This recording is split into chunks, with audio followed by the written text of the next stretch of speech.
कि भाजपा के तानाशाही के खिलाफ जनता मैदान में थी, चुनाव लड़ रही थी। तो इस बार का तो जनता पूरे संविधान बचाने के लिए, लोकतंत्र बचाने के लिए खड़ा हुई है। तो नीतीश कुमार शुरू में भी पूरे इसी बात को लेकर के इंडिया गठबंधन की तैयारी में लगे थे। इनको मैंडेट नहीं मिला, 60 से ज़्यादा 63 से ज़्यादा सीट जो है इनको कम मिला। इसीलिए मिला कि आप जिस तरह से कर रहे थे, देश के बर्बाद करने में तुले हुए थे, जनता इस बार बहुत बढ़िया जवाब दिया है जनता ने।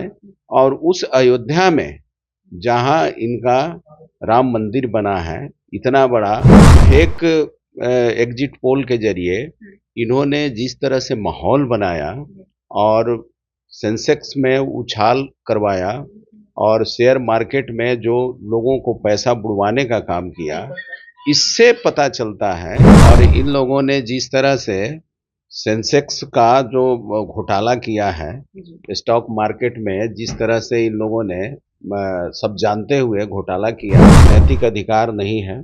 और ये नैतिकता के आधार पर उनको तो दोबारा प्रधानमंत्री बनना नहीं चाहिए। देखिए, लोकसभा चुनाव के बाद पूरे बिहार में 9 सीटों पर इंडिया गठबंधन को जीत हासिल हुई है। उनमें से एक सीट जहानाबाद भी है। हमारे साथ अरवल के विधायक महानंद सिंह जी हैं, जो कि जहानाबाद लोकसभा क्षेत्र से आते हैं। जहानाबाद लोकसभा की जीत की बहुत सारी बधाई सर। सबसे पहले आपके चैनल के माध्यम से मैं जहानाबाद की जनता को और बिहार की जनता को और खास करके मगध और शाहाबाद क्षेत्र की जनता को मैं बहुत बहुत बधाई देता हूं कि इस इलाके में इंडिया गठबंधन के भारी जीत कराई है और जनता ने एनडीए को शिकस्त दिया है। इसके लिए बहुत बहुत शुक्रिया। सर, क्या कुछ सबसे पहला रहेगा, प्राथमिकता देंगे कि क्या लगता है क्या कमी थी जहानाबाद को लेकर? क्योंकि पिछली बार कुछ ही वोटों से सुरेंद्र यादव हारे थे और इस बार जनता ने पूर्णतः मतलब उनके ऊपर दिखाया और वोट दिया उन्हें। पिछले बार हम लोग जहानाबाद में चुनाव लड़ रहे थे, भाकपा माले अलग से चुनाव लड़ रहा था और जहानाबाद, काराकाट, सिवान, भोजपुर और पटना पाटलिपुत्रा का आपस में एक समझौता थी। आपस में राजद के साथ आपस में कि ठीक है, आप पाटलिपुत्रा में मदद करिए, हम आपको ये आरा में मदद करेंगे। लेकिन बगल में जहानाबाद में हम फाइट कर रहे थे, तो इसका असर आपको पाटलिपुत्र और आरा में भी पड़ा, इसलिए दोनों सीटें हम लोग हार गए थे।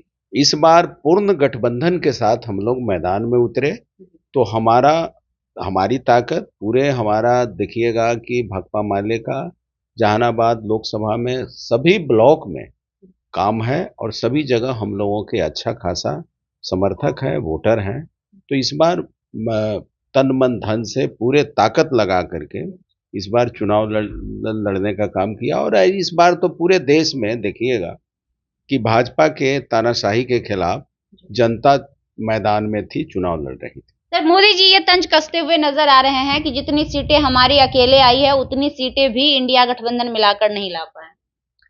तंज कस रहे हैं। पहले तो इनका था कि 400 पार 400 पार, 370 का नारा दे रहे थे।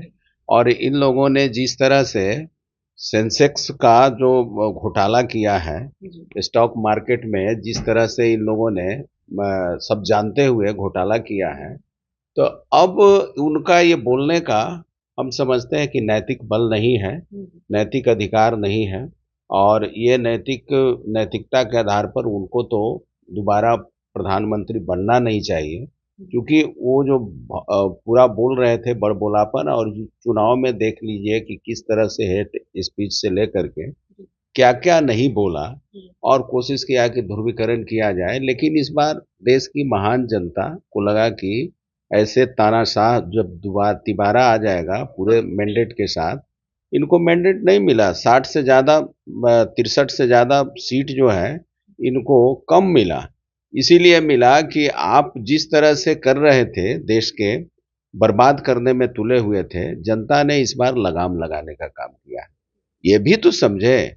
और जिस मुद्दा के जरिए राम के नाम पर ये चुनाव लड़ना चाह रहे थे, जो राम को लाए हैं जनता उनको लाएंगे। बताइए, राम को लाने वाले ये हैं, मर्यादा पुरुषोत्तम राम के जिसके आस्था है आम जनता में, उसका भी ये लोग चुनावी मुद्दा बना करके फायदा उठाने का काम किया। इस बार बहुत बढ़िया जवाब दिया है जनता ने, और उस अयोध्या में जहां इनका राम मंदिर बना है, इतना बड़ा उपलब्धि गिना रहे थे, और पूरे जिस तरह से पूरे देश में अयोध्या के नाम पर चुनाव लड़ने की कोशिश की है, इस बार अयोध्या में ही मात खा गए। जिस प्रकार से सर इंडिया गठबंधन ये दावा कर रही थी कि इस बार हम बिहार में 30 प्लस सीटें लाएंगे, लेकिन उस हिसाब से देखा जाए तो बहुत कम सीटें आप लोगों को प्राप्त हुई। क्या कमी रही, कहाँ कमी रही कि आपके जो आंकड़े रहे वो बहुत कम आ पाए? ये तो सोचने की बात है। नॉर्थ बिहार में बहुत सारी सीटें ठीक नहीं रहा है। वो वहाँ हम लोग कई मैनेजमेंट के वजह से और सीट के बंटवारा के हिसाब से भी 5 से 7 सीटें जो है ना हम लोग हारे हैं, लूज कर गए हैं। तो हम समझते हैं कि ऊपरी नेतृत्व को इस पर मूल्यांकन करना चाहिए, और हम समझते हैं कि आने वाले समय में, पिछले बार भी विधानसभा में भी शाहाबाद और ये रेंज में, मगध के रेंज में, विधानसभा में 2020 में भी बेहतर परफॉर्मेंस हुआ था, बढ़िया प्रदर्शन हुआ था, और उत्तर बिहार में जाते जाते हम लोगों का वो बहुमत के आंकड़े से थोड़ा सा दूर रह गए थे। आखिरी सवाल करना चाहेंगे। देश में एक बहुत बड़ा सवाल बना हुआ है कि प्रधानमंत्री किस खेमे से बनेंगे। दो लोगों पे सबकी निगाहें टिकी हुई है, एक तो माननीय मुख्यमंत्री नीतीश कुमार पे और दूसरे आंध्र प्रदेश के मुख्यमंत्री चंद्रबाबू नायडू पे। क्या लगता है इन दोनों की सहमति किसके ओर जाएगी? एनडीए पक्ष की ओर जाएगी या इंडिया पक्ष की ओर जाएगी? देखिए, इस बार दोनों चंद्रबाबू नायडू और नीतीश कुमार को भी इस बात को सोचना चाहिए कि ये पहला बार है जो चुनाव के खत्म होने के बाद अ, हम समझते हैं कि देश की जनता के साथ दो लोग, मुख्यमंत्री और गृह मंत्री, दो लोगों ने धोखा दिया है। स्टॉक मार्केट में जिस तरह से धोखा दिया है और चीटिंग किया है, घोटाला हुआ है, 30 लाख करोड़ का घोटाला हुआ है, और ऐसे घोटाला करने वाले के हम समझते हैं कि पक्ष में खड़ा नहीं होना चाहिए। क्या लगता है आएंगे नीतीश बाबू आपके? क्योंकि कहा सब लोग कह रहे हैं कि जब इतनी बार पलटी मारे हैं तो एक बार और पलटी मार दें। हम कह रहे हैं कि अब ऐसी स्थिति में जहां सरकार बनी भी नहीं, उसको पता था, गृह मंत्री को पता था, प्राइम मिनिस्टर को पता था, इनके अंदर के इंटेलिजेंस और आरएसएस और बीजेपी के रिपोर्ट से पता था कि 200 से 230 से ज़्यादा वोट आदि सीट नहीं हम लोगों को आ रहा है। लेकिन फिर भी फेक एग्जिट पोल के जरिए इन्होंने जिस तरह से माहौल बनाया और सेंसेक्स में उछाल करवाया, और शेयर मार्केट में जो लोगों को पैसा बुड़वाने का काम किया, इससे पता चलता है कि ऐसी सरकार ऐसे लोगों के पक्ष में खड़ा नहीं होना चाहिए, एकदम किसी भी कीमत पर खड़ा नहीं होना चाहिए, और उसके सपोर्ट नहीं करना चाहिए। और जनता के लुटेरा है, और जो इस बार का तो जनता पूरे संविधान बचाने के लिए, लोकतंत्र बचाने के लिए खड़ा हुई है।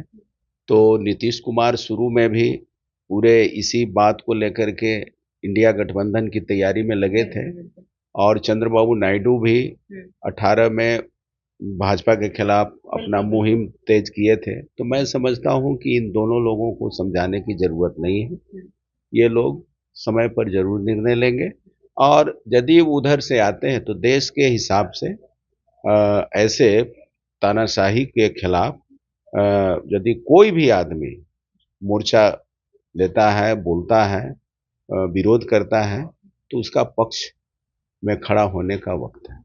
चलिए, बहुत-बहुत धन्यवाद सर। हमारे साथ महानंद सिंह थे, साफ तौर पे कह रहे हैं कि नीतीश कुमार और चंद्रबाबू नायडू इन दोनों को समझाने की आवश्यकता नहीं है, दोनों ही समझदार हैं अपनी जगह पर, और इंडिया गठबंधन का निर्माण वाकई नीतीश कुमार के द्वारा किया गया था, तो अब उन्हें सोचना चाहिए कि उन्हें किसके हित में जाना चाहिए। ये देखना दिलचस्प होगा कि 9 तारीख को कौन प्रधानमंत्री बनता है भारत का। फिर से मोदी जी आते हैं या राहुल गांधी जी को मौका मिलता है। 7 तारीख को इन्होंने सहमति जताने का भी पेशकश कर दिया है। देखिए क्या कुछ होता है। भारत का जो राजनीति है वो काफी दिलचस्प हो चुका है। ऐसे में बिहार के लोगों की और बिहार के विधायकों की, बिहार के सांसदों की क्या कुछ प्रतिक्रिया है, हम लगातार आपको दिखाने का प्रयास कर रहे हैं। लाइव लोग न्यूज़ देख रहे थे आप। मेरा नाम खुशबू रॉय है। बहुत-बहुत धन्यवाद।